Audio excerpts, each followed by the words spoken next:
Bangladesh, a country shrouded by mist, a country known for its devastating floods and extreme poverty, a vaguely known part of Asia, hidden away, almost forgotten. As long ago as 1971, the ex-Beatle George Harrison organized his concert for Bangladesh, which created worldwide interest towards a country torn apart by civil war. It was the first benefit concert ever, and the title song, Bangladesh, captured the hearts of the world. Came to me, sadness in his eyes, told me that he wanted help before his country dies. Oh, I couldn't feel the pain, I knew I had to try. Now I'm asking all of you to help us save some lives.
Today, over 35 years later, Bangladesh is still one of the poorest countries in the world.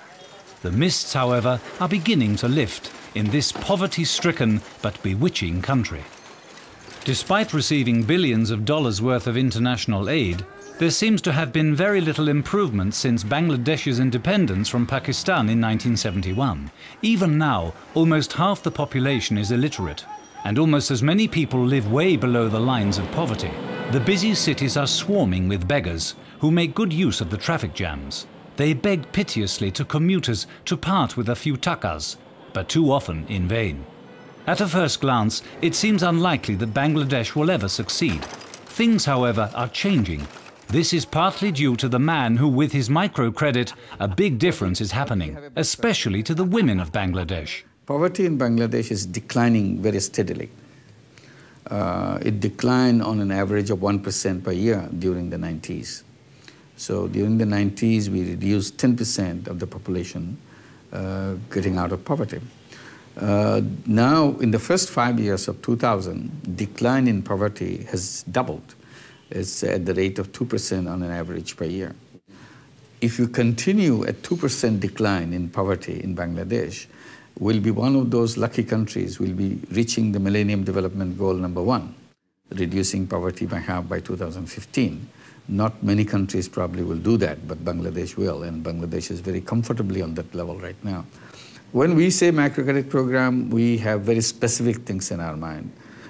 It's a loan which goes to the poorest people, particularly poorest women, without collateral, without any guarantee, without any legal formalities, no lawyers involved in it, and the loans for income-generating activity. And the conventional system is unfair, unjust, because they reject the people who need the money most. And then later I added another complaint that they are unjust, also because they don't lend money to women. Even if she is a rich woman, they will not give her a loan. And I challenged them to show that this is wrong. So when I began, I wanted to make sure in my program, half the borrowers are women. So I was going around trying to convince the women to come and join Grameen Bank. They were running away from us. No, I don't know what to do with money. I don't need money. Give it to my husband. So this was a big problem for us. It took us 6 years of continuous persuasion of the women, building confidence in them. and then finally to reach that 50-50 level. And then later we saw that money that went to family through women brought so much more benefit to the family. Women took better care of the children, women had a longer vision, they wanted to get out of poverty faster than men. They paid a lot of attention in improvement of the households and so on. Well, I didn't want to be a bank director. I was doing what I thought needed to be done. I didn't look at what I am and look what is needed to be done. So I was a professor. I was teaching in the economics department in the university. So I'm not supposed to be lending money, but that's what I did because I thought that was a problem there. I wanted to solve it, and I solved it. And that kind of sucked me into the work, and I continued to do that. People challenged me, "Whoa, you can do it in one village, but 2 villages is too big for this kind of thing." So we did it in 2 villages. Then say maybe 5 villages will be too big. So we did it over 5 villages to show that it can be done. Now we have done it over the whole country. And still people say, microcredit can work, for some people may not be able to do it. So people always come up with some explanation. Repeatedly we are demonstrating that these are all imagination, which is not based on the real situation. So this is the way we went, and now today it's a global phenomenon. Microcredit is everywhere, in every single country in the world. With the same intention but in her own way, the former top model Bibi Russell offers employment to 35,000 weavers in the countryside. In her office in the capital city, Dhaka, where she also supports and educates tens of homeless children, Bibi tells us about her battle against poverty. It took me so many years to make my dream come true. I mean, I didn't dream and forgot. My dream was stuck there. I went for my dream. I made it happen. And now I'm trying people who made my dream come true to make their dream come true. I said, you cannot just dream that you are poor. Poverty is not a disease, that it's cancer or AIDS, you are going to die. But I'm here, I'm going to assist you. But you have to try that. Without trying, you cannot say you are poor. You can come out of poverty, but you have to try. Use your magical fingers. Every now and then I go to all this project to make them feel that I am with them, part of it, and spend a little bit of time finding out how they are, make sure they are not using chemicals, which is bad, or their children are, you know, when they're passing the poverty margin, I don't force them, see whether the children are going to education schools. You know, long run, what I want, health and education, but making them feel themselves that is very important. Education is an important factor in the fight against poverty and child labour.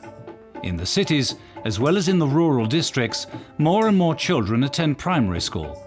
An example is the School of Hope, where 150 children from the Dhaka slums follow lessons and receive meals 5 days a week. The school is an oasis, providing rest, cleanliness and orderliness amidst the hectic, dirty and overpopulated life in the slums. Children come here, all are slum children, underprivileged children. They are all poor. The children who cannot afford their education into private schools. They live with their families in huts, in very simple houses. The children don't have, for instance, they have no way to do homework at home. So we give them time to do their schoolwork, to finish their schoolwork here in school.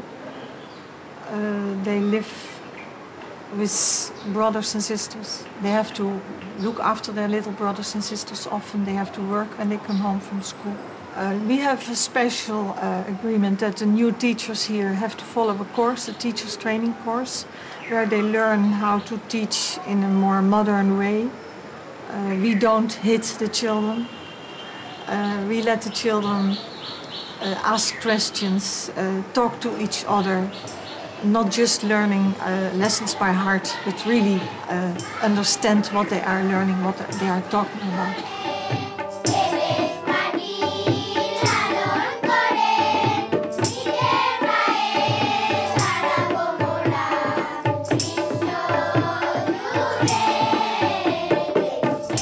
Another weapon in the struggle against poverty is healthcare.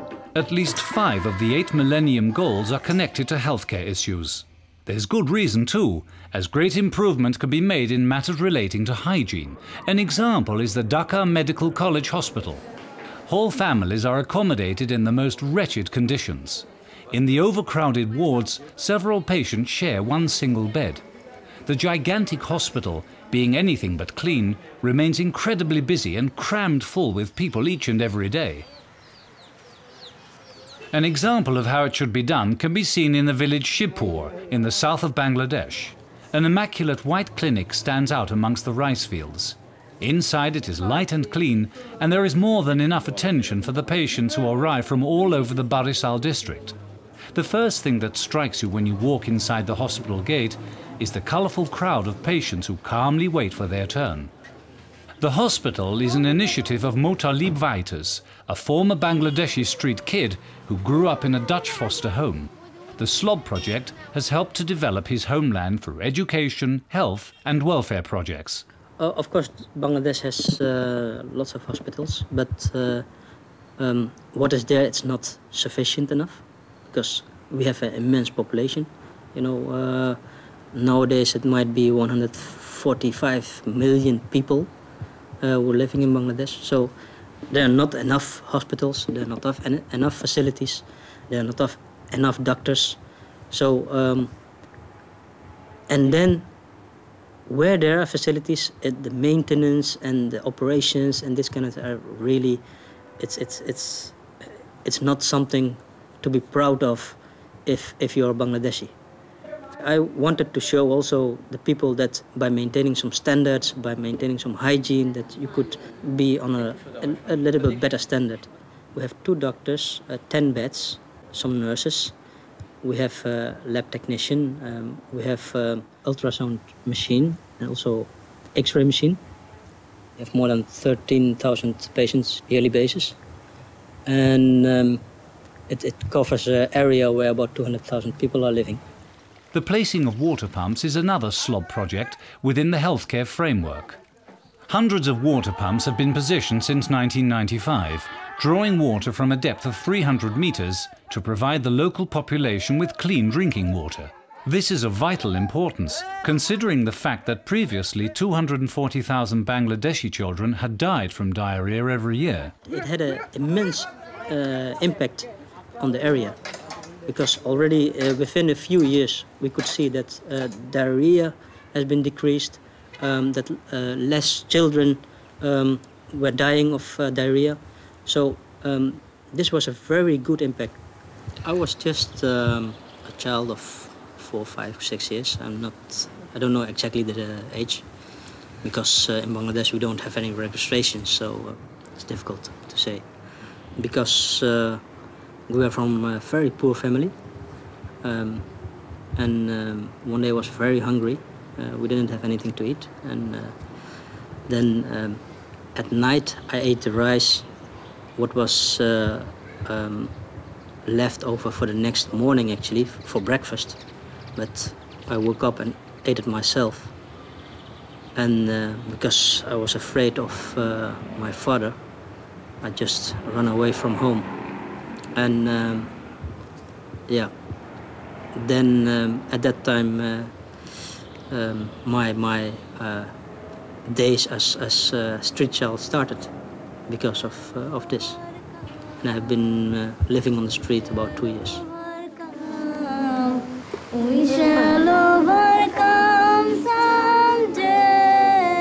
The orphanage, what I started was actually my dream as from when I was a child, because I was in an orphanage myself.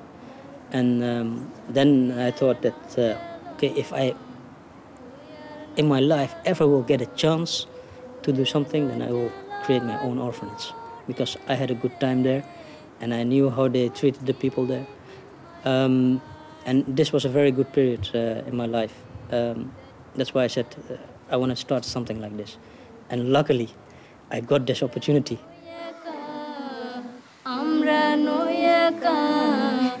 These kids are amazing. I've been living with them many years.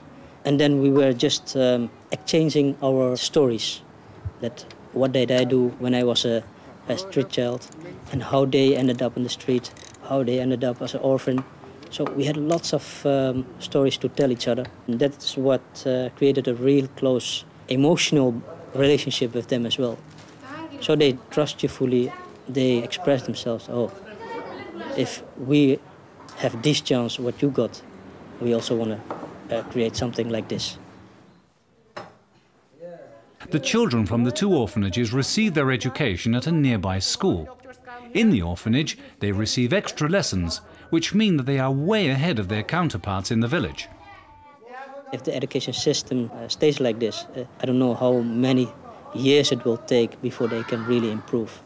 But on the other hand, there are lots of, for the rich people in Bangladesh, there are lots of private university schools where really the level is much even higher than here in Europe. So that is also a thing, but it's only affordable for the rich people, the rich generation. And that's a pity, because actually we do in Bangladesh have all the knowledge, but only how we can apply it and how we can implement it and how we can get all these poor people having the same standard for this. That is the question. Yeah, there's a big gap between the rich and the poor, and I think this gap is nowadays getting bigger and bigger in Bangladesh, and that is a situation that is really worrying. Most Bangladeshis are only living to survive. This includes the younger generation as well, for whom there are limited future prospects. In many cases, music is often their only release. It expresses their inner emotions and is a call from the heart, despite too often falling on deaf ears.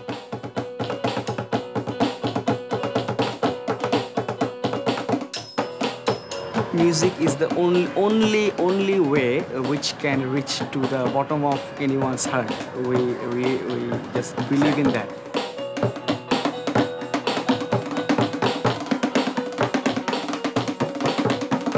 We're doing it because we like it. We like it on the bottom of our heart. That's why we're doing it. But, you know, we don't have exactly that much amount of time to spend on it. But we somehow make it up.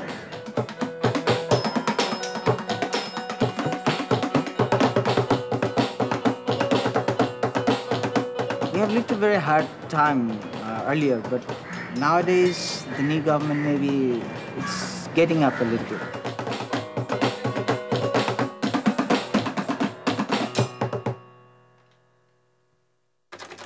Private enterprise is becoming increasingly important in the battle against poverty.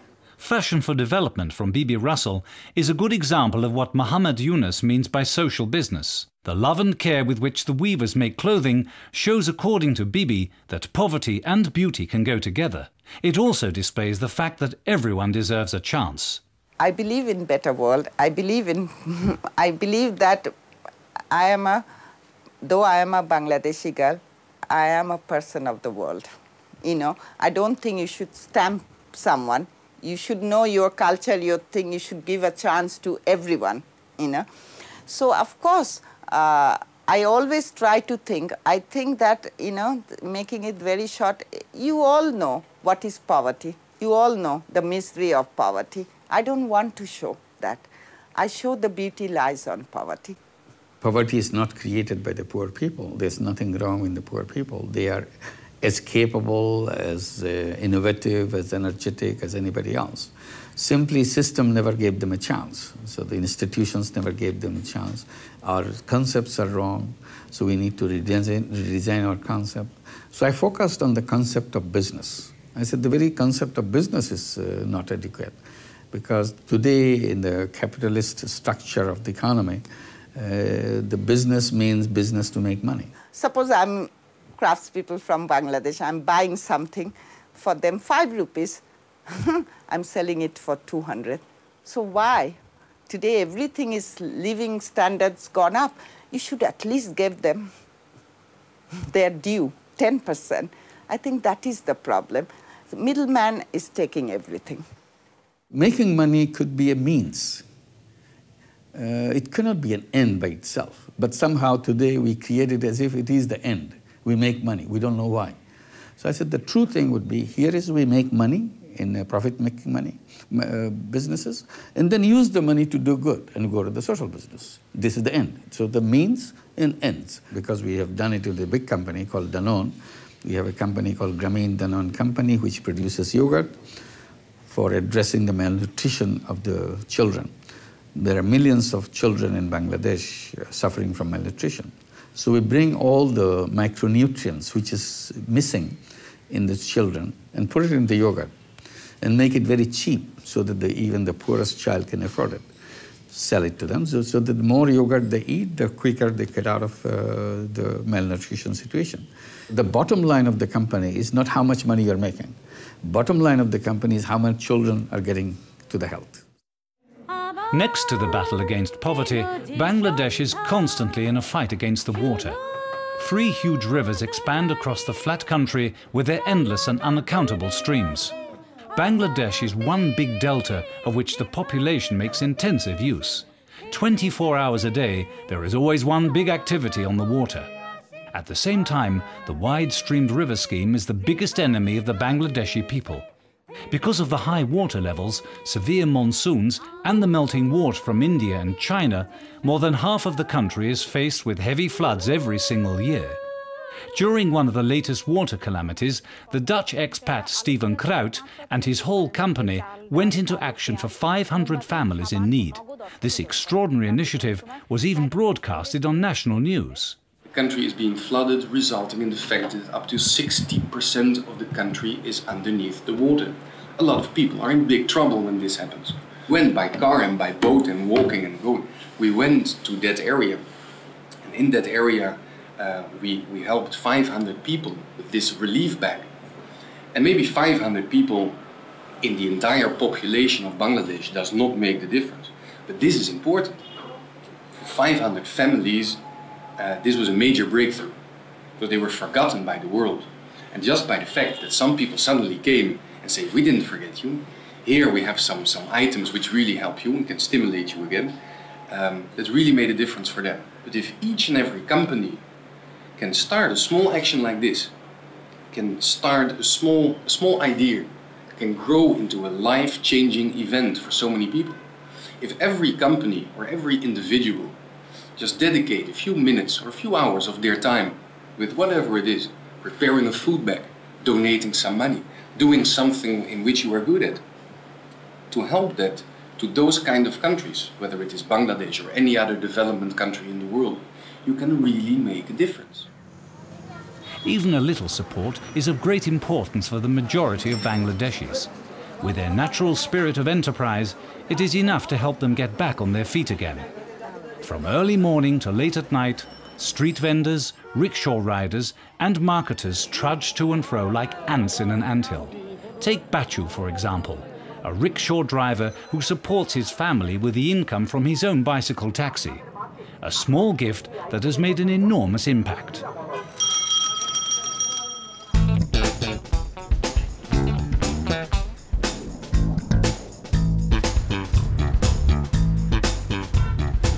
This guy says South Africa, given my family rickshaw.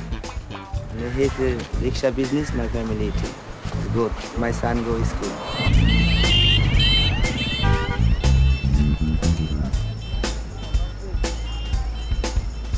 1 week, 2 days sleeping my village and 5 days sleeping outside the rickshaw. The problem, no inside room. Single room, 1,000 taka, 2,000 taka problem.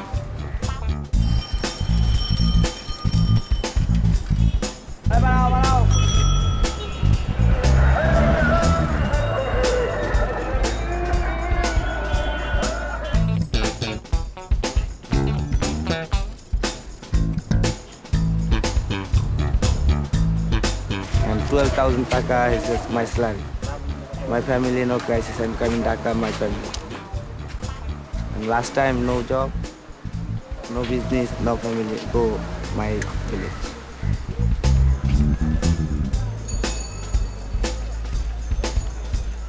Yes, problem. You're not looking. Poor people have no good school, no good eating.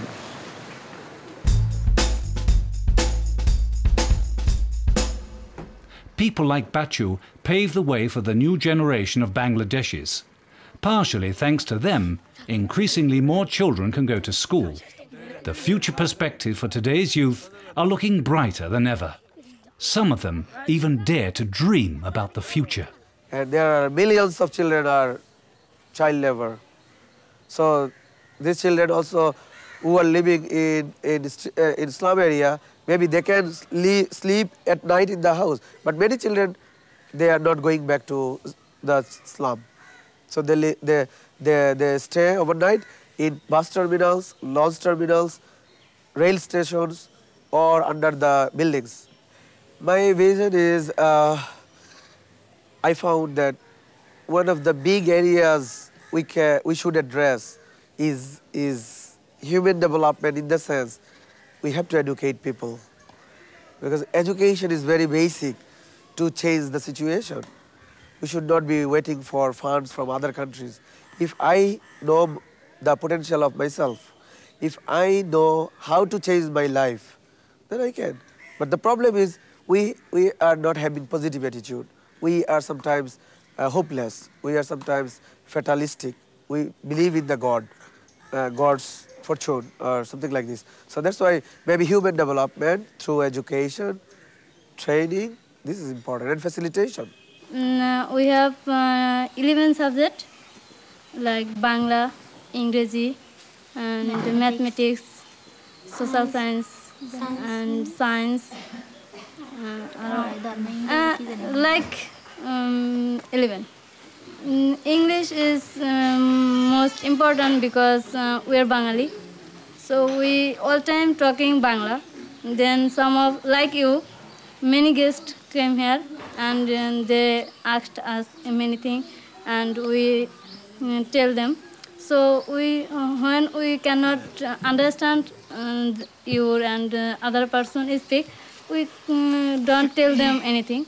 And we learn this, and now we understand and we tell something them. My parents died, then my uncle looked at me, and we are very poor. Some of people, they cannot do this, and they have no money, so they cannot training. And then and I help him, and he is very happy. Then he tell me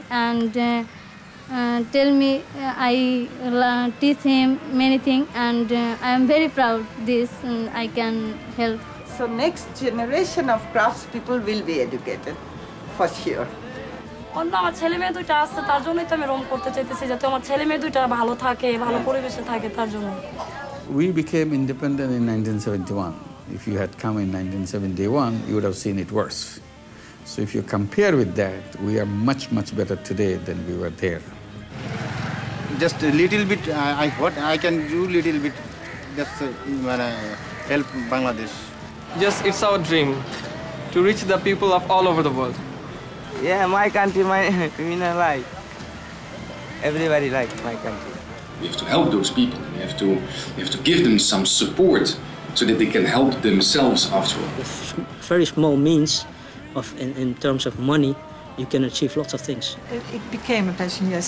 As I say, I came here, they took me here, and I saw the place, and I thought, yes, this is what I'd like to do.